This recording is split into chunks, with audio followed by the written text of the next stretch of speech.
Welcome to the Social Sciences Forum. My name is Keckley, and I'm the acting director of the Humanities Center for Research, the Drescher Center, and so I work with the Humanities Forum here on campus, but also we're happy to be co-sponsoring this Social Science Forum. So you're going to hear a talk today, and you can see right here, by Dr. Lusane from American University. So as we get started, if you would please silence your various devices and prepare yourselves for a thought-provoking presentation and discussion afterwards, followed by a reception. So hang around, hopefully, if you can. So we'd like to start by thanking the co-sponsors of this talk, the Drescher Center for the Humanities, the Departments of History, Africana Studies, American Studies, Sociology and Anthropology, and the Language, Literacy, and Culture doctoral program. I'm also professor in that program. Just to let you know, the Social Science Forum calendar is here for the semester, and the next forum is Mr. Chips Goes to Detroit, participating in the auto industry rescue with Dr. Edward Montgomery. He's the Dean of the Georgetown Public Policy Institute at Georgetown University, and that talk is Tuesday, April 2nd, right back here at 4 o'clock. Y'all might be happier if you went that way, but you'll figure that out. And also the next Humanities Forum is the Medicalization, Justice, and the Definition of Health by Rebecca Kukla from the Kennedy Institute of Ethics in the Department of Philosophy at Georgetown University also, and that's Wednesday, April 10th, and that's down in the library gallery, also at 4 o'clock. So I would like to introduce our speaker today. I'm pleased to introduce an old friend and colleague, Dr. Clarence Lusane, whose body of research and writing serves really as an exemplar of publicly engaged scholarship. It's what we at UMBC might call breaking ground work. Dr. Lusane is a full professor of political science and international relations, and he's also the program director of the Comparative and Regional Studies program in the School of International Service at American University. He's an author, activist, scholar, and a well-respected expert, really, in the areas of human rights, global race relations, U.S. elections and politics, and international relations. He is on the move, has lectured and worked on these topics in over 60 countries, including China, where I think you're heading next, Colombia, Cuba, England, France, Germany, Guadeloupe, Haiti, Japan, the Netherlands, Panama, South Korea, Switzerland, Zimbabwe, and many more. He's the author of more than 100 scholarly articles and 8 books on human rights, U.S. and Black politics, globalization, and European history. His latest book that we're going to hear about today is The Black History of the White House. This book has been nominated for numerous awards and has led to 2 presentations on the book in the White House. Among his other books are Colin Powell and Condoleezza Rice, Foreign Policy, Race and the New American Century, and Hitler's Black Victims, the experiences of Afro-Germans, Africans and Afro-Europeans, and African-Americans during the Nazi era. Dr. Lusane is currently conducting research on the intersection of jazz and international relations, global economic factors affecting African Americans' employment, and the impact of President Obama's campaign and election on global discourses on race and identity. So please welcome Dr. Lusane.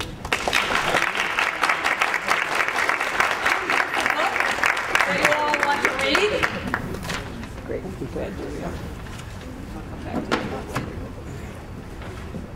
Good afternoon, everyone. Thank you so much, Beverly, for that rousing introduction. I have to tell you, once I was giving a talk down in Alabama, and I was sitting with my grandmother, and she had never heard me give a talk, and I'm sitting there, and someone was giving this introduction, and they were kind of going on and on and on, and I was feeling all like big. And so my grandmother turns to me and said, "Sound like you can't keep a job." So she wasn't all that impressed. She was like, "You need to focus, boy." Okay, but thank you so much for coming out today. It's really a great pleasure to be here. I haven't been to the campus in a while, so it's good to kind of be back on campus. And I was looking at the Social Science Forum upcoming events, and the one where Mr. Chip Goes to Detroit really is close to my heart. I'm from Detroit, and it's really one of the most amazing stories in this country's history of what's happened to Detroit, what's happening in Detroit, and what Detroit portends for the rest of us. So I hope that you're able to come out to that. If I get a chance to come over, actually, I would love to hear that discussion. Again, my thanks to UMBC for inviting me and for all of the different departments. I also want to give thanks to City Lights Books, which published the Black History of the White House. They're an old publisher based in San Francisco. They've published some of the most renowned artists, poets, novelists, essayists in the country's history. In the 1960s, 1970s, many artists who were not going to be published by some of the big publishing houses were published by City Lights. So it's really an honor to be on their list of publishers, and they've been absolutely great. Once the book came out, they just put all their energy and time into helping to promote the book and helping to make sure that the book was read by people around the country. And then also I would like to always publicly thank my family, because you really can't do these things like writing a book unless you really have support from your family. Sometimes it means your family just leaves you alone and lets you write for hours or days. Other times it means your family pulls you out, takes you out for a walk, takes you to the zoo, gets you back into kind of reality, gets you out of the kind of buried into the work that you do. So you really have to give honor to the family as well.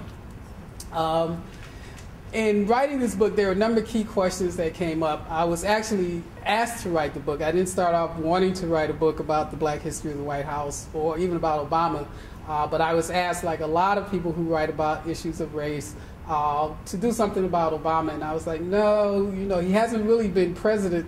We have to really see what he's going to do. They said, well, come up with an idea. And as I thought about it, what was missing in the discussions about Obama in 2007, 2008, I thought was the historic context of the White House itself. And I was also animated by traveling. So as Beverly pointed out, a lot of what I do is I'm on the road. And as I traveled in 2007 and 2008 to places like Brazil, to places like England, to places like South Africa, people were constantly asking me, do you think Obama can win? What would it mean to have an African-American president? Will he change the name of the White House? Right? And why is it called the White House? Right? So I didn't really have answers to all of those. So I began to do some investigation, and that's when I began to start formulating ideas about the book. Really wasn't just a question for the U.S., but really was a question for the world. One of the books I'm working on now, I'm calling Globama, and it's looking at the impact of Obama around the world. And in countries from Slovakia to Germany to Russia to Japan to Brazil, people were inspired to run for office, to become engaged politically, straight up from Obama. There were campaigns in Germany, for example, that ran under the slogan, "Yes, we can."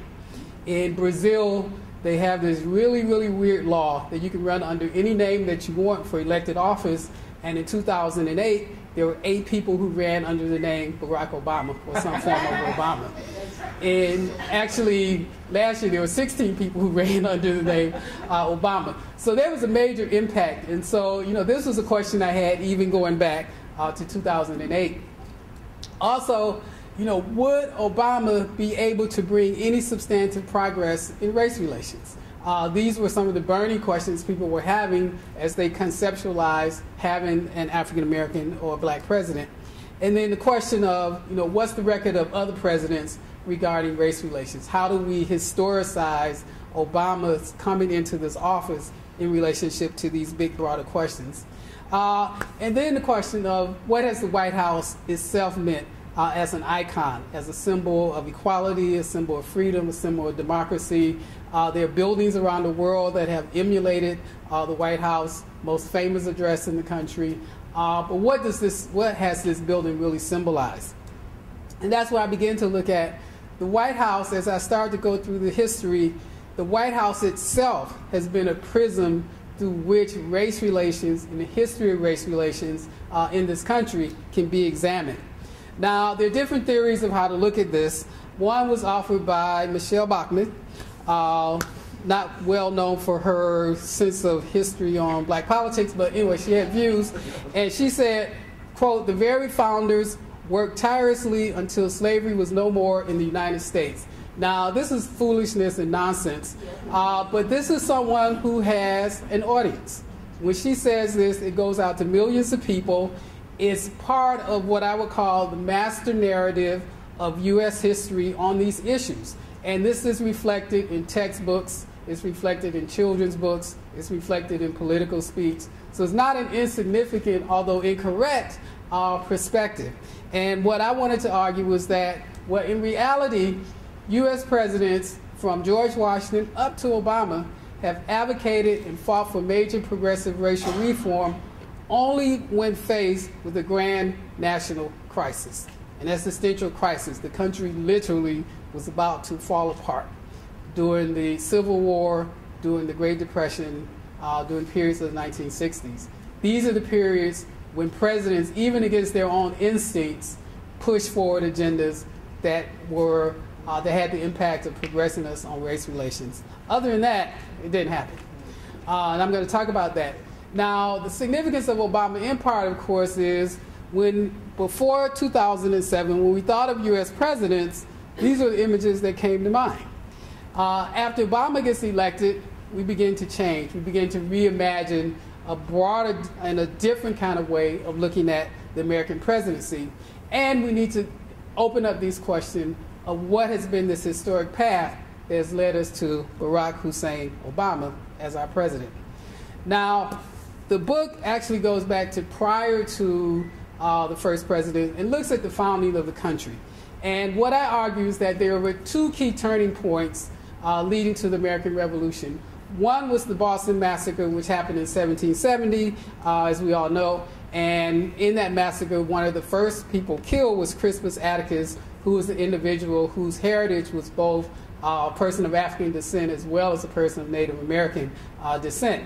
So we know that history. There was lots of aggression and attacks on people in the North that led to them to begin to contemplate and begin to rebel against the King of England. But there was a second turning point. It was the Somerset decision that took place in England in 1772. And that was a case where there was someone who was enslaved named Somerset who went to England. He escaped. He was captured, but there was a trial of whether or not he should be given back to the person who was his slave master. And it went to the High Court, and the court not only decided that Somerset should be free, but that slavery was ending in England. Now, this didn't affect the colonies, but people in the U.S. South thought that at some point it would. And that's when they decided they would join the American Revolution. But it would come at a cost, and the cost was, we will join the American Revolution, we will join you in overthrowing the King of England, but slavery has to remain intact. It's not touchable. And this was a debate that went on, but as manifested in the Declaration of Independence, the Constitution, the Articles of Confederation, even when there were people who were part of developing these documents, wanted to put in anti-slavery language and anti-slavery clauses, they were all taken out. And in fact, in the Constitution itself, there are at least 9 instances where slavery is reinforced and reiterated. So from the very beginning, you had this compromise, and 4 of the first 5 presidents were part of developing and drafting these documents. Now, what we were never really taught in school, at least I was never taught in school, was that out of our first 16 presidents, 12 were slave owners, 8 of whom had slaves in the president's house or in the White House, which meant that there were very, very few presidents who weren't compromised from the get-go on this issue. You're talking about John Adams, John Quincy Adams. So 2 of the 4 who weren't were father and son. So it was very, very difficult, nigh impossible, to really address this issue, at least from the vantage point of the White House, given this compromise that these presidents had. And we know their names, but we don't know the names of people who were enslaved to them. People like Oni, Peter, Austin, Hercules, Lizzie, Mal, Paul, some of whom I'm going to talk about. These were critical individuals in these presidents' lives, therefore in our history, that we should have been taught about. Now, to begin with, enslaved labor built Washington, D.C. In 1790, when the country started, Washington, D.C. did not exist.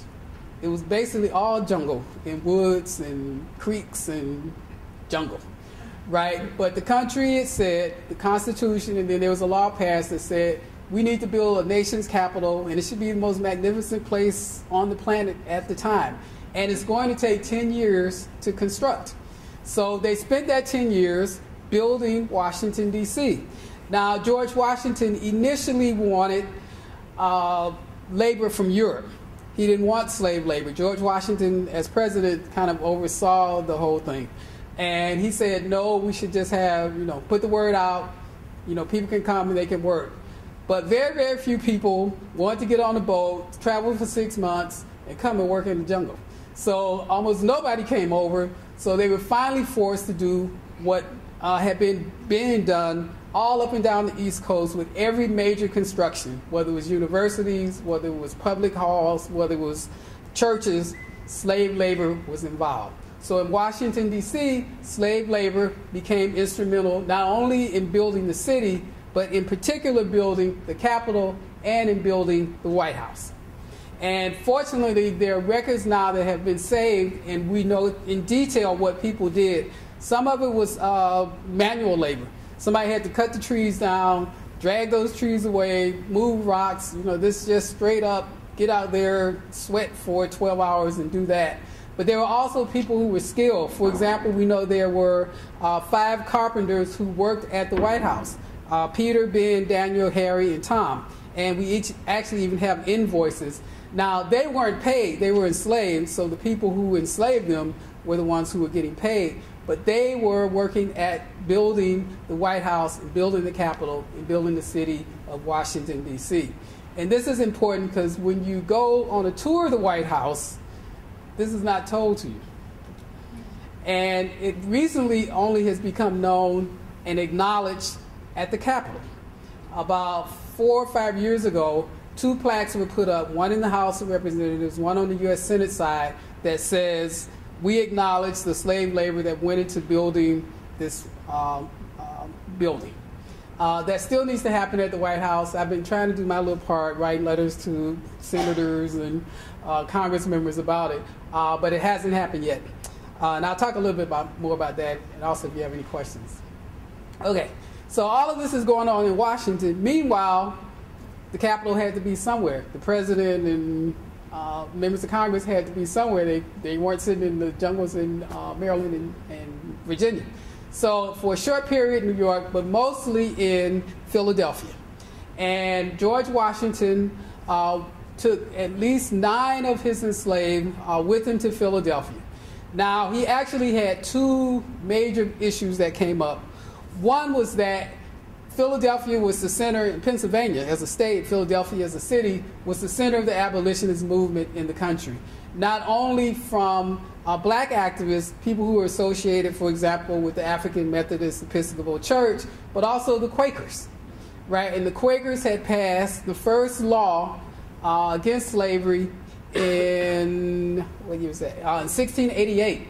And what that law said, it was called the Gradual Abolition Act. And what it said was that if someone was enslaved, was brought into the state, if they stayed for a continual 60 days, on the 61st day, they could petition for liberation, for freedom. Now, George Washington didn't actually figure this out until he got there. And the state had exempted Congress members for some reason, but it didn't exempt the president. Now, when Washington got there and found out that this was the law, he tried to get around it. And so what Washington began to do, because there was an exemption that said if at any point in that 60-day period the person left the state, then the counting would start all over again. So what George Washington began to do was to have picnics across the river in Delaware. So every month or so, he would get his slaves, and they would go across the river, out of the state, have a good old time and eat whatever they ate in the 1790s, right? And then they would come back and this cycle would start again. And he did this for his entire presidency, right, trying to get around this. And we know this because there are letters between George Washington and his staff where George sounds the alarm of, I didn't know this law existed, what am I going to do? And his staff says, well, George, send him out the state. He says, okay, but I can't let people know this because I'm the president. It looks kind of embarrassing, right? So there's all this back and forth, but George is absolutely clear. He was not going to let this law create circumstances where people would legally be able to be free. Now, this is an interesting kind of sad thing. In 1998, the National Park Service decided it was going to move the Liberty Bell to a brand new location, this $150 million new pavilion. As it turns out, where they were planning to move the Liberty Bell was right over the house, over the land where George Washington had lived when he was president, and in fact, right over the part of the house where people who were enslaved lived. So now when community people found out about it, historians found out about it, there was an uproar. And they were like, you can't do this, you have to acknowledge this history. The National Park Service was like, no, we're not going to do it. Right? Of course, this went back and forth for years. Congress members got involved, the mayor got involved. Finally, the National Park Service was wore out, and they just said, okay. And so they decided that in this new pavilion, there's a part of it called the Freedom and Slavery and the Making of a New Nation. And if you go there now, there's an exhibit up that lists the 9 people who were known to be enslaved to Washington who were there. Right? It's the only place in the country that makes that acknowledgement about George Washington and people who were enslaved. And again, as I said, this doesn't exist in the White House. I've talked to the White House Historical Association and others to try to nudge them to kind of do this, but they don't have that decision-making power. And at this point, President Obama probably is not really ready to do that. He may do that on his last day in office, but he's not ready to really kind of do it now. But anyway, I've been writing letters and trying to push them to do it. So you can write letters. All right. Now, this is where it really gets interesting when you start to look at the people who were actually enslaved to all these presidents. So one person who's my new hero is Oni Maria Judge. And Oni was this young woman who was enslaved mostly to the Washingtons, but mostly worked with Martha Washington. She was her dressmaker and helped to do stuff around the house. And in early 1796, Martha told her that she was going to give her away as a wedding gift to one of her cousins. Now, this was very disturbing because the Washingtons had always said that when they passed away, that in their will, all the people who were enslaved would be free. But if Oni was going to be given away to a relative, then she probably was never going to be free. So she was like, okay, Martha. So she began to make her plans. And she was, again, in Philadelphia. She made contact with the free black community there, and they helped prepare her to escape. So as she tells the story, one day they're in the house, and she goes in the kitchen to get something for the Washingtons. They were having dinner, and she never comes back. And so it's not clear how long the Washingtons sat there before they realized, Oni was gone, right? But then at one point they realized, wow, Oni is not coming back. She escaped. So Oni's gone, right? And she, they get her out the city, and she ends up in New Hampshire. All of which, just in and of itself, I found amazing, because you're talking about a young person. She's like 21, 22, who escapes from the most powerful person in the country. The person who's in charge of the military, as a police, she's like, I'm out of here, right? You just have to find me and catch me. So, just at that level is a good story. But then she's walking down the street one day, and she runs into a friend of the Washingtons. And they say, Oni, what are you doing here? And Oni's like, oh, yeah, see you later, right? So then they go back and tell the Washingtons, I was in New Hampshire last week, guess who I ran into? So now they know where she's at. So George decides, because Martha's really, we got to get her, so George says, okay, we'll get her, but we can't be too public about this. So George sends his nephew to go meet with her, to negotiate her coming back. So he goes to New Hampshire, and she says, okay, I'll meet him. They talk. And the nephew says, well, only we didn't like you kind of running away. That wasn't a good thing. We took care of you. You were like family, whatever. But you should come back, and then, one day, you'll be free. And then Only says, well, I'm free now, so I don't really see the point of going back. And, sorry, no. So the nephew goes back empty-handed and tells George, Only said no. So then George is not going to give up. He's like, okay, well, go and kidnap her, right? So he sends the nephew back to New Hampshire to organize a kidnapping. And remember, a whole industry had arisen of slave catchers, people who, that's what they did. Now, they captured a lot of people who were free and put them in slavery. But, it was a whole industry. So the nephew goes back, and he actually ends up having dinner with the family that had originally exposed her. And the family actually is anti-slavery. They didn't mean to expose her. And so once they find out what the nephew is up to, they delay the nephew, they go and warn Oni, and so she gets away. So the nephew goes back empty-handed again.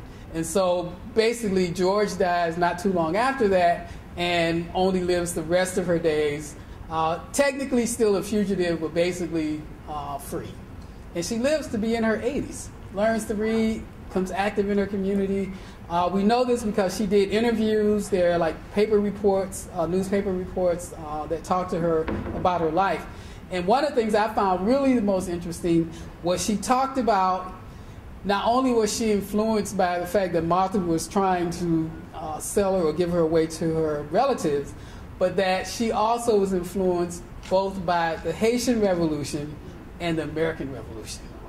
Because if you think about it, the people who were closest to Madison, to Jefferson, to Hamilton, were people who were enslaved, who heard all of the debates, all of the discussions about freedom, liberation, new country, new democracy. How could they not be influenced? So she's just a fascinating character. We were never taught about her when we were growing up, at least I wasn't. It was just, this was entirely new history to me as I started to do research for this book. Now, another person who escaped from George Washington was Hercules, who was his cook. And Hercules was really, really famous. He was considered one of the best cooks in the country at the time, top chef, right? And so he was the only person that George trusted to go back and forth between Philadelphia and Mount Vernon by himself, because he just knew Hercules would never, escape. And, Hercules said, no, George, of course, you can trust me. So when George and them were ready, packing up, moving back to Vernon, Hercules disappeared, right? And they looked for Hercules because George was sort of like a bit ambivalent about Oni, because Oni mostly worked for Martha, but he really liked to eat well. And so he really, really put energy in trying to find Hercules, but they actually never could find a trace of Hercules at all, right? Again, we were not told this story as we were kind of growing up. Okay. Another interesting character is Paul Jennings. Jennings was enslaved to James and Dolly Madison, and he is an interesting character because a lot of what we know about the burning down of the White House in 1814 by the British was because Paul Jennings and some of the other people who were enslaved were literally in the White House that day packing stuff up as they could see the British down the road burning up other stuff, right? And they barely escaped with whatever they could pack onto the wagon and get away. And we know this because Paul Jennings wrote a book about his experiences in the White House many years later, in around 1865 or so. When James Madison died, Paul was supposed to be set free, but Dolly reneged on the deal. And so it took him a few years to actually earn some money kind of outside of his servitude where he could really kind of buy his freedom. But then the worm turned because Dolly Madison fell on really hard times. Her family, her friends all kind of abandoned her. It's not like now if you're ex-president, you're a millionaire ex-president. It wasn't kind of like that. And so he started to help her because he had a job. So he would bring her food, he would give her a little money. He would basically do stuff that her family and friends had not done for her. But, you know, he felt sorry for her, and he felt, you know, he had some connection with her to help her out. What he doesn't talk about in his book is that he was actually involved in one of the major slave escapes in Washington, D.C. history. This was in 1848 in April, and the plan had been that on a Saturday night when people who were enslaved could sort of walk around free, and they had kind of time off, that they would go down to the wharf, they would get into this boat that they had commissioned in ones and twos, and they take off in the middle of the night, and by the time it was realized the next day that they were gone, they would have such a head start that they couldn't be caught. So it was a great plan, but two problems. One is they ran into bad weather, so they were forced to pull to the side. And then the second thing was that somebody back in D.C. betrayed them. So when the posse started gathering the next morning, when they realized, hey, where are all our people? Then they decided, okay, like people who escaped, they were on foot and they were probably headed north. But then somebody said, no, they're actually in the boat and they headed south. That's how they went.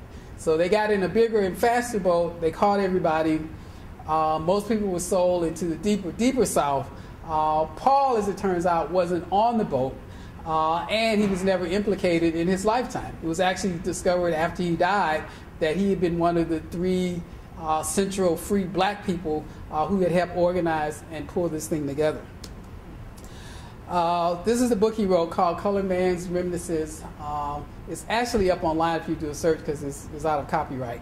But it's one of tons of books that have come out over the years.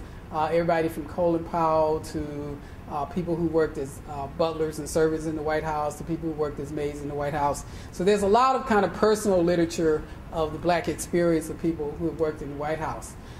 This is another interesting character. He never worked in the White House, but he was the first African American to perform at the White House who wasn't enslaved in the White House. Now, he was enslaved, but not to anybody in the White House. Blind Tom, he was born blind, and the family that owned his family didn't know what to do with him, so they just sort of put food out on the floor and set him down, and then they just kind of went off and did whatever they did during the day, and didn't pay any attention to him.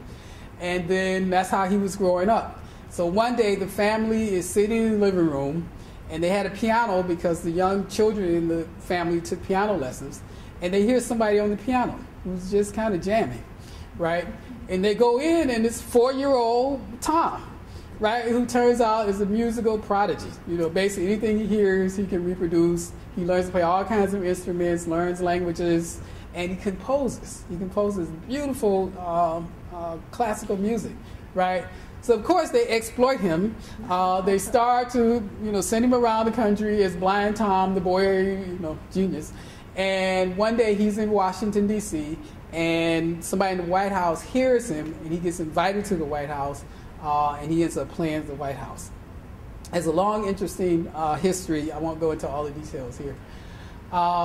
Now, 1860 becomes critical because this is Lincoln. Lincoln gets elected.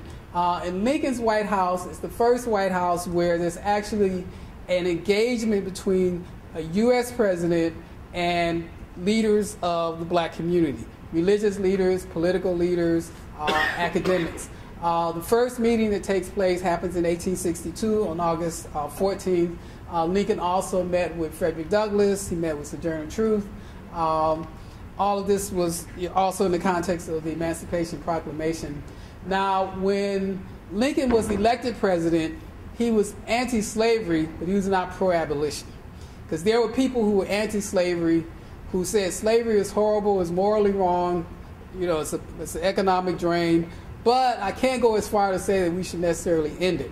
And then you had people who were pro-abolition but not pro-equality, who said, yes, slavery really should end, but that doesn't mean everybody's equal. Lincoln kind of went from the first to the second, but I don't think he ever really kind of got to the third. But Lincoln certainly changed. When he came into office, his notions of ending slavery was that it would happen gradually, that there would be compensation for people who held slaves, and when people were freed, they would be sent out the country. He was very big on immigration. None of those happened, and by 1863, middle of 1862 into 1863, Lincoln basically had changed partially because of war needs, partially because of other things that were going on, but also because he had changed, and part of that was discussions that he had with black leaders and individuals. One of whom was Elizabeth Keckley. And if you saw the film Lincoln, she was portrayed in the film, but in a very misrepresented kind of way. She has just one of the fascinating histories. She was born in slavery, but was a very skilled dressmaker, was able to earn enough money to basically buy her and her son's freedom in Missouri. And she was the kind of person who her entire life, she engaged people who were some of the leading figures of the mid to late 19th century. So for example, the person she was enslaved to in Missouri was one of the lawyers who argued the Dred Scott decision in 1857, most important decision from the Supreme Court prior to the Civil War. That was the person she was enslaved to, right? So 1860, she leaves Missouri, comes to Washington, D.C. One of the people that she works for is Vanya Davis. Vanya Davis is the wife of Jefferson Davis, who became the head of the Confederacy. Now, Lincoln gets elected in 1860. All of the Southern Congress members start resigning, senators and representatives. War is coming. They're leaving. They think Lincoln is going to, go after slavery. They're like, we're getting out of here. So Vanya comes to Elizabeth and says, well, my husband is resigning. We're going back. War is coming. We want you to come with us.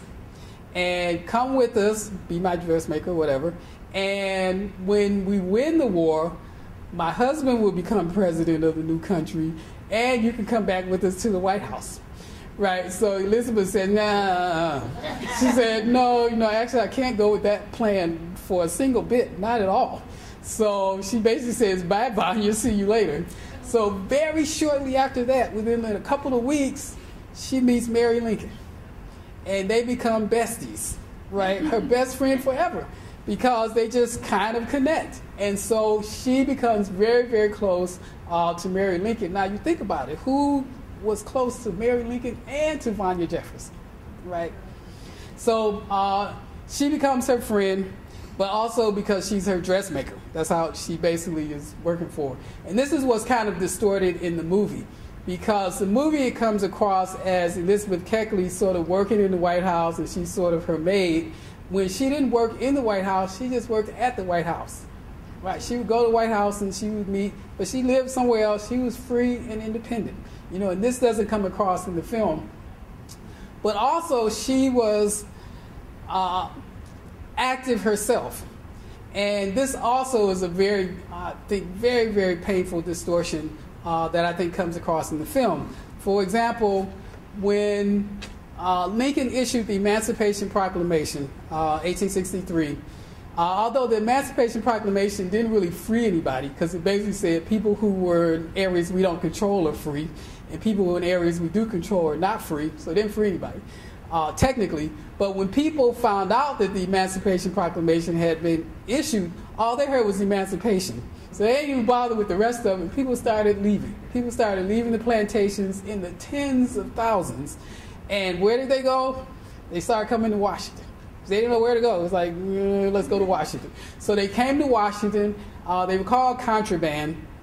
And they began to set up camps all over the city. One of the biggest is where Howard University was founded, right? So Elizabeth said, something needs to be done. You can't just have people here literally with the clothes on their back. There needs to be schools. There needs to be food for people. We need to figure out ways to take care of folks. So she organized what was called the Contraband Association. And then after slavery, it turned into the Ex-Slave Association. So she was an activist. She was instrumental in Abraham Lincoln meeting with Sojourner Truth. And she had associations with Frederick Douglass and a whole range of people during her lifetime. None of this comes across in the film. You have no sense of the historic role that she played and the powerful role she played, not only in influencing Mary Lincoln, but also Abraham Lincoln. She was there when Lincoln was shot. the very first person that Mary Lincoln called for was Elizabeth. And Elizabeth was there with her all the way through the funeral and even kind of after that. So her, I think, raising up her history is really important. It just doesn't come across in the film. Okay, so when did the White House become the White House? Now, all through this period, where the president lived was called different names. It was called the Executive Mansion, the President's House. Some people in the media called it the White House. Some people called it the Leader's House. It had all kinds of names, but nothing official. So there's a backstory to this. So in 1901, President McKinney is at a World Fair in New York, somewhere. And he's standing there greeting people, and Secret Service and local police are standing there protecting him. Now, standing in line is someone waiting to assassinate him, this anarchist, who had a gun wrapped in a Band-Aid, big white Band-Aid, waiting to step up and shoot the president. Now, instead of focusing on this guy, who probably looked a little insane, with this big giant bandage around his hand, right? They're focusing on the tall black guy who's standing behind him, right? They basically racially profiled James Parker. So the assassin steps forward, fires off a shot, first bullet bounces off a button or something. McKinley's not injured. Secret Service, police frozen. They don't do anything. So he fires off a second shot. This one hits McKinley in the stomach, and he's seriously injured. They still don't do anything. So finally, Parker takes him down, does a beat down on the guy, right? Lays the guy out. So then Secret Service come, they drag the guy away, right? Whatever, right? So Parker is a hero. He's a national hero. They're writing about him in the Atlanta Constitution. There's articles in the New York Times. All the black newspapers are writing about him because he saved McKinley's life. Because McKinley didn't die from the bullet wound. He died from horrible, horrible, horrible medical procedures. Because McKinley lived actually like 4 or 5 days, but then he got an infection. And infection is like what killed him. But because Parker stopped the third shot, Parker really was seen as having saved the president's life. And now the Secret Service and the police were embarrassed. So there was a trial. And at the trial, they said, no, we don't know what you're talking about. There's no black guy there. We saved the president, blah, blah, blah, right? But it was too late because all of these pictures and drawings had come out in all the newspapers that clearly showed there was a black man there, which was Parker, who had intervened, right? So that didn't fly. But if you look at the trial record, they clearly deny anything was going on. Okay, now this is in September. Roosevelt becomes president. Theodore Roosevelt. On October 16, 1901, there's the infamous Roosevelt-Booker T. Washington dinner. Roosevelt, as president, invited Booker T. to come to have dinner at the White House. He thought it wasn't a big deal. When he had been governor of New York, he had routinely invited black people to come and have dinner at the governor's mansion. And so he didn't see it as a big deal. But this was Washington, D.C., and this was considered the South, and he was now the president. The South went completely crazy. They said, this is the worst thing ever. We should impeach the president. This is horrible, horrible. First, Roosevelt was shocked by the whole backlash. Then they tried to deny it, but they had already issued a press release, so it was kind of late to pull back on that one, right? So Roosevelt basically said, okay, it won't happen again. And no other black person was invited to eat at the White House for the next 28 years. Not dinner, not lunch, not breakfast, not a snack, right? For 28 years, right? Just like nothing, right? Okay, so this is October 16, 1901. On October 17, 1901 is when Roosevelt officially designated the president's residence as the White House. Now, the conjunction of these two weren't necessarily planned, but for many in the South, they saw the name of the White House in racial terms. Not just as this kind of how the building looked or it's a nickname, but they saw it as reaffirming kind of this white identity. And this is this is a high period of lynchings, backlash against the black community around the country. So to call it the White House wasn't insignificant. Okay. Let me move quickly here. Now, mostly up until this point, black people who worked at the White House worked on the household staff. People were maids, they were valets, they were butlers. It wasn't until the 1950s that the very first black person to work on the president's personal staff actually happened. This was in 1955 with E. Frederick Morrow, who became the first. And he was critical because in the period of Emmett Till, the Montgomery bus boycott, all of these things that were happening, he tried to push President Eisenhower to address and confront these issues. For the most part, Eisenhower didn't. But, this was a breakthrough. And then after that, of course, then you start to get people in the cabinet like Robert Weaver, Patricia Harris, then Colin Powell, Condoleezza Rice. So people begin to move into really high positions in the White House or on the president's personal staff. Now, another person who kind of comes out of this history is Abraham Bolden, first black Secret Service agent.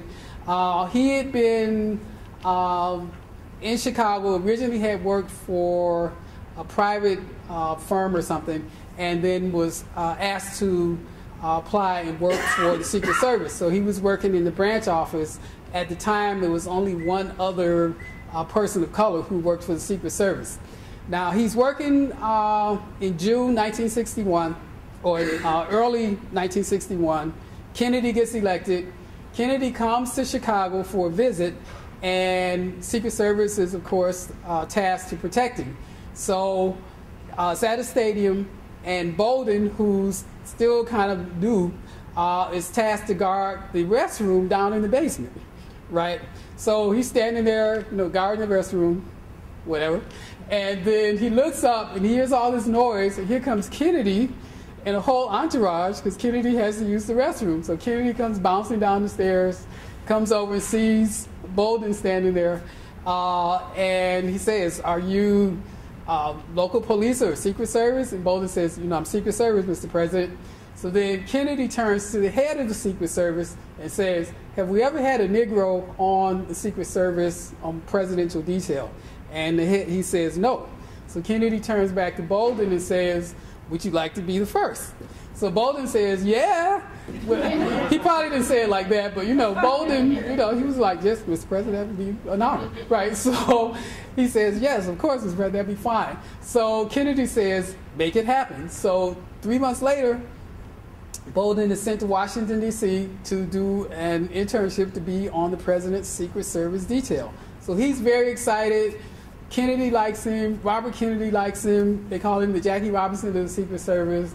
As it turns out, the Secret Service is a good old boys network. First day in office, first day he comes to his office, there's a noose on his desk. Oh, no. Right? The head of the Secret Service routinely calls him the N-word. And this is how bad it is. When they travel, Bolden gets segregated. So they go to Florida, for example, and this is the people protecting the President of the United States. When the day is done, everybody has to go back to their hotel. The hotel does not let Bolden stay there because he's black. So they have to find a hotel for the black Secret Service agent on the black side of town. Right? So after a couple of months of this, Bolden is like, "You know what? I'm going back to Chicago." Like, this is not happening. So Kennedy, they try to keep him to stay, but he says, "No, I'm going back." So he goes back. Then he stays with the Secret Service. Then in 1963, of course, Kennedy gets assassinated. Now, Bolden is really kind of outraged because he says, one, that the Secret Service that he had been part of with those folks back in Washington, they would drink all the time, they weren't taking their responsibilities serious, and they hated Kennedy. These were good old boys from Georgia and Alabama and whatever, and they thought Kennedy was doing too much for black people. And when they would get drunk and they would have private parties, they would say, "I'm not going to protect him. If somebody wants to shoot him, I'm going to stand out the way." All these kinds of things. So Bolden felt that this was information that should be known to the Warren Commission. Bolden also wanted them to know that there had been 2 other assassination plots against Kennedy, one in Florida, another one in Illinois, that same year. And the Secret Service had botched the investigations, and the individuals who were behind them had gotten away. And he thought all of this should go to the Warren Commission. his superiors were like, no, no, Bolden, you need to like chill out. And Bolden was like, no, no, they need to know this, they need to know this. So Bolden decides he's going to come to Washington, D.C., give secret testimony to the Warren Commission because he's just determined. But this is the Secret Service, so of course they figure out what he's doing. They arrest him before he can do this, charge him with taking a bribe in some other case, and he has to go on trial. So this is a total frame-up. But Bolden goes on trial. At the first trial, it's so bad that the judge says at the end of it, before the jury goes out, well, I've listened to all of the evidence. I think he's guilty. Go make your decision. Right? So for the first trial, the jury came back a hung jury. Right? Even with this kind of charge from the judge, they were like, that's kind of crazy. So they had to have a second trial. Same judge. Right? This time, Bolden gets convicted. So the first black Secret Service agent on President's detail ends up going to prison. Right? He ends up going to prison for like a number of years. He finally gets out. He actually has written a book about his experiences. This actually takes place within a larger kind of context of some other international stuff that was going on with the Kennedys at the time, but I won't go into that. All right. Black candidates for president. So there's actually a long history. One of the things that when Obama was running, there wasn't a lot put out about people who had actually ran before, and kind of what Obama was building on were things that had happened. Actually, the first was in 1904. There were two candidates, one on the National Negro Liberty Party, the other on the National Negro Lincoln Party. And they had radical agendas. They were against imperialism. They were against getting the gold standard. They were calling for stopping lynching. In those days, presidential candidates basically kind of sent out flyers and leaflets and didn't kind of do a lot. So they didn't really kind of go out and campaign. But they literally ran, gathered a few thousand votes here and there, and pushed that button. Mostly it's been, though, a period since the 1960s and 1970s, both Democrats and Republicans. I don't have Herman Cain up there, but you can see the people who ran, Shirley Chisholm in the 70s, who opened up the door for Jesse Jackson, who ran in 84 and 88, and then Doug Wilder, Al Sharpton, Carol Moseley Braun. Other people have run within the two-party system. You've also had people who've run as independents and third parties, from Dizzy Gillespie to people associated with the Black Panthers to others over the years. Two people who were pushed to run but both decided not to. One was Martin Luther King, who particularly after 1967, when he gave his speech coming out against the war, there was lots of support in the anti-war movement, and among others, for him to run. Not a lot of national support. Actually, a lot of black people were opposed to King running because they thought that would absolutely increase the threats on his life. So there was actually opposition in the black community. And then Colin Powell, who flirted with running in the 1990s, and then decided not to. There's also been presidents on film. The very first goes back to 1933 with young Sammy Davis Jr. In a film called Rufus Jones for President. Rufus has a dream about being president. Of course, it's a stupid racist movie, and he promises watermelon and fried chicken to everybody in the country. So, okay, you can guess where that goes, right? But it's the first kind of instance on film of a black president. But then there are many others. Some were comedies. The Fifth Element, Hypocrisy, Head of State. Some where the characters were more serious. 2012, Deep Impact, The Man. There have been, of course, black presidents on television, the television show 24, and then in novels as well. The last one is particularly interesting, El Presidente Negro. This is actually a novel that was written in Brazil in the 1920s about a black president in the United States in the year like 2050. Right? It really was about race politics in Brazil, but they used the whole idea of black politics in the U.S. To try to make their point. What time is it? So 5 after 5. Ooh, okay.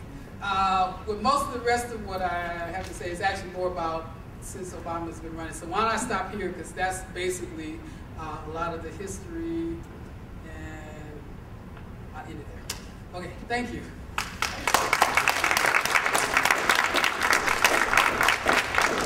So if there are questions or comments or ideas, I really actually like talking in this area, because in Washington, D.C. area, because people always come up to me and say, why didn't you include my uncle in the book? He used to like cut grass at the White House.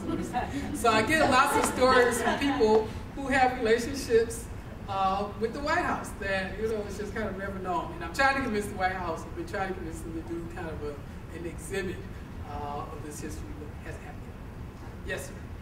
I was just curious if you would, because I haven't read the book, but I think I will now, if you concluded that the history within D.C. of the White House Easter egg roll and the fact that D.C. residents themselves were first invited to it and then barred from it and then had, like, they started going to Woodland Park and being at the zoo and kind of like their own Easter gathering celebration on Easter Monday. I was wondering if that was included in the book or any mention, or if you even knew about it.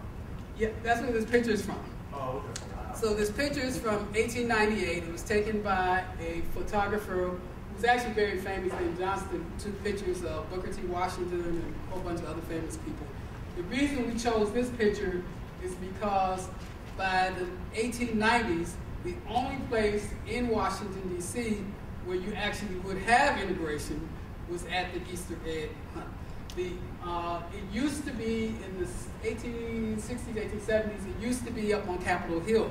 But then the Congress members started complaining about the kids tearing up the grass or whatever. So they moved it to the White House, and it became one of the only spaces in that period when there were massive attacks on the black community. All of the black members of Congress, for example, had been driven out of office, pretty much at the local level. The black codes had been reinstituted.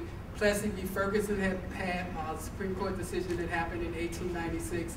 So all of that was happening, and this was a picture we found of the White House where you had that little bit of space, and then that was taken away at a certain point. Right? And particularly when you start to get like President Woodrow Wilson, for example, and just kind of complete resegregation in Washington, D.C. What happened to Bonnie when the second time she moved away? Do you know where she went after the second time? Yeah, she only left New Hampshire for a little while. She was in Portsmouth, and so she left there until the nephew went back to Washington, back to George Washington, and then she kind of came back home, and they more or less left her alone. She married a guy who was from there, and that's pretty much where she ended her life.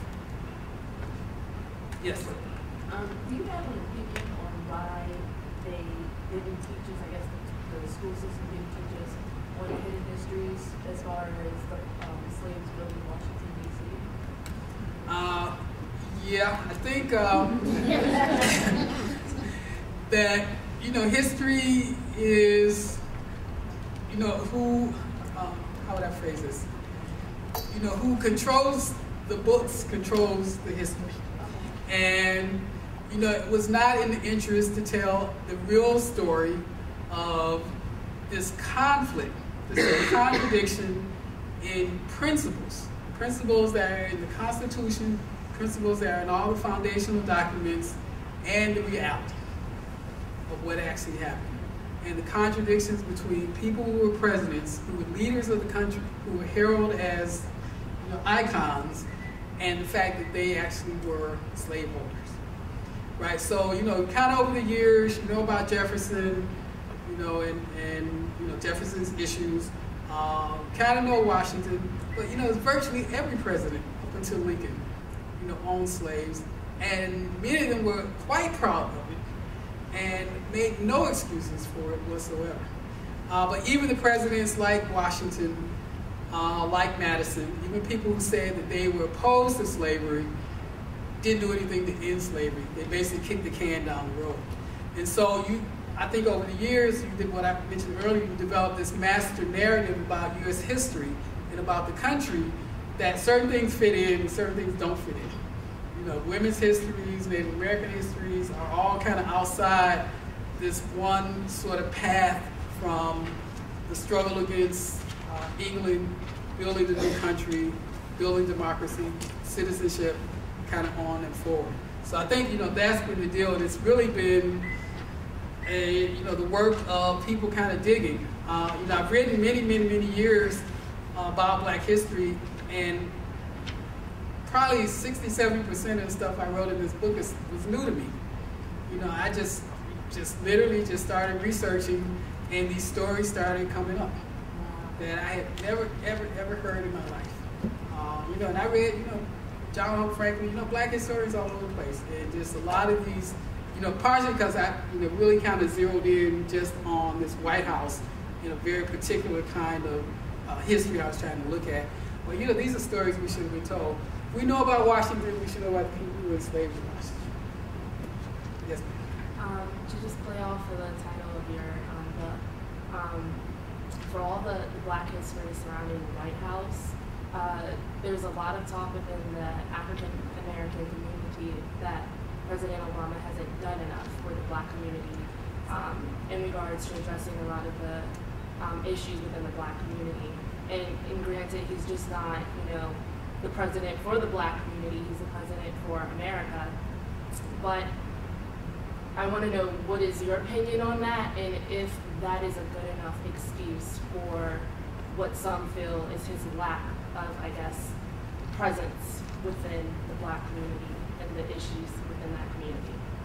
Okay, yeah, that, what you address is one of the burning questions in the Black community. Certainly one of much debate and discussion. I have a couple of takes on that.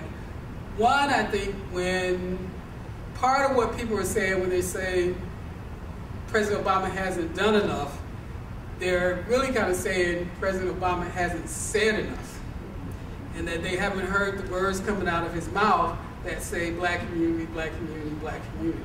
And so that's, you know, there, you know, you can, you know, that you can test that. You can go and look and see what he said and hasn't said. On the thing of what he's actually done anything, that's where I have a quibble with folks. I think that if you look at the auto bailout, which is going to be looked at, and the hundreds of thousands of Black people that work in the auto industry, if you look at the stimulus, there's a book called The New Deal, which goes into very rich detail. The largest funding for anti-poverty programs since the 1960s was in the stimulus package. If you look at what, on homeless issues, you know, the largest funding to address that has come through the Obama administration. So when you go into details and look at the policies and measure those up against what were and what are needs, specifically in the Black community as well as other communities, I think that that argument doesn't hold, that the Obama administration hasn't done anything. And I think it's true, to the degree it's done anything, it's had to do it in the face of unyielding opposition, of an opposition that is willing to destroy the entire country to make a point, that votes against positions it had a month earlier just to get at Obama, that manufactures crisis after crisis after crisis, sends the country's credit rating down without a blink. You know, so this is what Obama has. Obama's hair ain't turning gray because he's up watching TV late at night. You know, they are stressing the man into, you know, white hair. His hair probably totally white by 2016. Anyway, so, you know, Obama really, I think, you know, with what he's had to confront, in the broader context, I think that the argument doesn't resonate with me. And then my larger point is, I think it's very difficult for any U.S. president to make radical change. Whether it's a Republican, whether it's a Democrat, I think the constraints of the U.S. political structure, particularly Congress, but also the Supreme Court, states' rights, you know, there are lots and lots of barriers to really pushing through a progressive agenda. And that's why it's only happened when the crisis was there, like the Civil War, where you could say, we're in slavery. That's just it, because you didn't have the political space to do it before. Franklin Roosevelt would never have gotten any of these programs through if the country literally wasn't on the brink of collapse, and the only thing that was available was radical policy. And so, and the same thing with in the 1960s.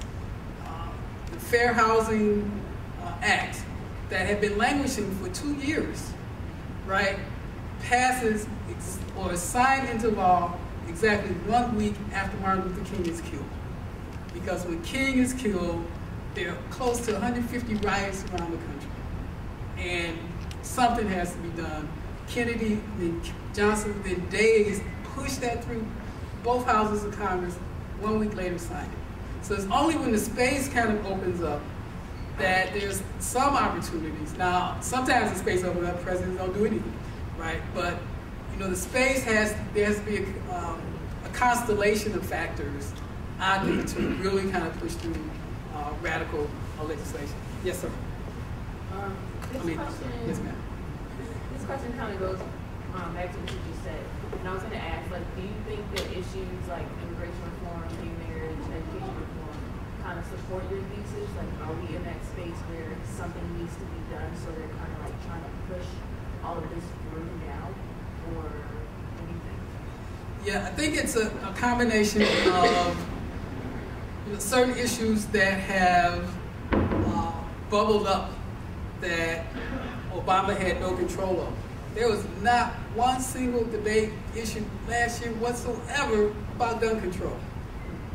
Not at all, right? And now you think about it, this is when after a member of Congress had been shot, right, Gabby Giffords. This is a member of Congress, and they don't address the issue. But it's only after Newtown, space opens up, you push that, and it has to become part of the national debate. What's happening around same-sex marriage and gay rights is because these Supreme Court cases, and however they get decided, are going to have ramifications for decades, right? So there's a lot, none of which Obama has any control over. He can raise, all the issues he wants, but getting them on the political agenda, let alone getting policy through, is a very, very difficult deal. And particularly again with the opposition being what it is. And it's just not budging for a second. I worked on Capitol Hill for like 8 years, and it was horrible working up there when Newt Gingrich and them were there. It's not even comparable to what's up there now, where folks in Liberia, I think, are willing to destroy the country for some very narrow kinds of ideological ideas. This is an easy question, I guess, back to your book. I struggle with using the name White House in the same way that I always refuse to say Reagan National Airport. Me too. So I guess my question is, in doing your research, I would like to know whether, before it officially became the White House, what was the logic of the white color? Was it that all palatial places had white? Or, it would make it more easier for me if I could isolate the reason why it was white as something that was cultural as opposed to the political symbol. You know anything about that? Well, yeah, there's a lot of history about the design of the White House, like volumes and volumes. It was basically designed it was modeled after a building in Ireland. The main architect, a guy named Albin, that was his model. And so it was a white building, that was kind of the deal. But perhaps more interesting, coming off your question, there have been campaigns over the years to change the name, right? Some of which have come from the black community. Of course, none of which have had an effect. But what's really interesting, and I'm often hesitant to say this, because I don't want to get her in trouble, but often Michelle Obama refers to the White House as the people's house. Right? If you listen to her, she very rarely says the White House. So I would give Fox News and you ammunition. But I think she has a little bit of uncomfort with that. Now, she would never say that in a million years. But she absolutely says, read her, listen to her talk. She says, and I want people to come to the people's house, because she really is thinking, if you got to sort of break the symbolism a little bit, or at least crack it a little bit, in subtle kinds of ways. So I think that's what she does. But, you know, it's going to be a while. So that's the name of it. Other questions, comments? Yes. Well, this is getting back to your comments on gun control, and since we had the congressman, the congresswoman was shot, and you had Sandy Hook, and it's in the media, and then even in Brock's adopted hometown of Chicago, you got 45 murders in 30 days in the month of January, this past January. Do you think that any type of leverage is going to happen? And I know with Chicago, it's not going to get as much play because it just is a violent urban area, kind of like the hometown of Detroit, where things happen, there's aggression on the road. But do you think any leeway is going to be made, or any progress is going to be made on this issue, just considering all the atrocities that are now being put in the media? Haven't we gotten to that point? Good question. Well, there's absolutely been progress in terms of public opinion. In terms of public policy, I'm less hopeful. Because I think there are a lot of Democrats that are compromised, including Harry Reid. So it seems very, very difficult that they're going to get any substantive policy on gun control, even with all these tragedies. Because ultimately, when it comes down to how they're going to vote in the Senate, how they're going to vote in the House, 99% of the Republicans are already kind of not going there, but a significant number of Democrats as well. And so it makes it really, really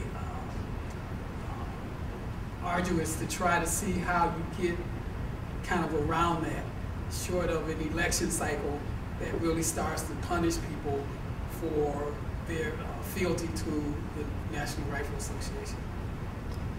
First of all, congratulations and thank you for the talk.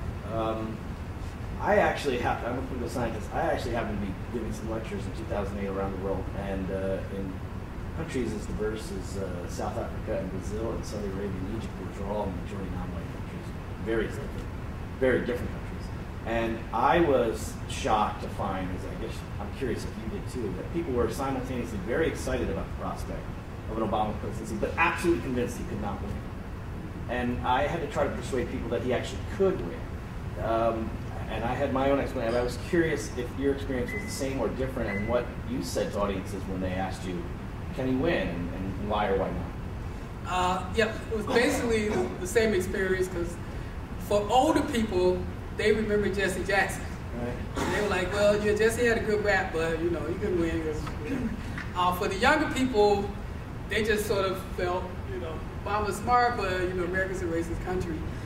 What I tried to explain to people was the electoral college system. And this is where it got kind of murky. Folks were like, what? And it was like, so, the way it looks now, Obama really has, the way the electoral college is going, just look at Obama. That was like late summer into the fall. And so people were kind of like getting it, right? But the enthusiasm was really, really, really high around the world. And and the reason I'm working on this other book is because in many ways, the way I frame it is, in the U.S., Obama has been othered, but in the rest of the world, he was brothered, right? And people all over the world, particularly marginalized communities, and not just people of African descent, but people who were, like in Germany, for example, the Turkish community, or in other parts of the world, people felt inspired by Obama. In Germany, for example, there were two people who ran for mayors, black people who ran for mayors. One of them won. In Russia, there were two black guys who ran for mayor. One of them won in a little town about 60 miles north of Moscow. In Slovakia, there's a black guy who won mayor, who's like the son of the physician for Kwame Nkrumah, right? So, so all over the world, you had people who looked to the U.S., looked specifically to the Obama campaign, and said, you can come from the margins, you can become engaged, you should become engaged. In Iraq, for example, there's an Afro-Iraqi party, right? And they've been running candidates. They haven't been all that successful. You know, but again, they were felt inspired by Obama. And even the Obama campaign kind of, I think, didn't sort of get that it was having that kind of impact. Right. Although they did meet with black people in France, the Obama campaign in 2008, who were interested in running for office and trying to see if there was anything they could learn from the Obama campaign. So there was a little bit of consciousness around it, but you know, there's a global impact we haven't necessarily haven't looked at it, I think, in detail. And as he said, you know, if you traveled around in that period, that's all people wanted to talk about if they found out you were from the U.S. So I think we will draw this to a close and invite you to join us for a reception. And we want to let our speaker, Dr. Lusane, get busy on that Globama book. So thank you very much.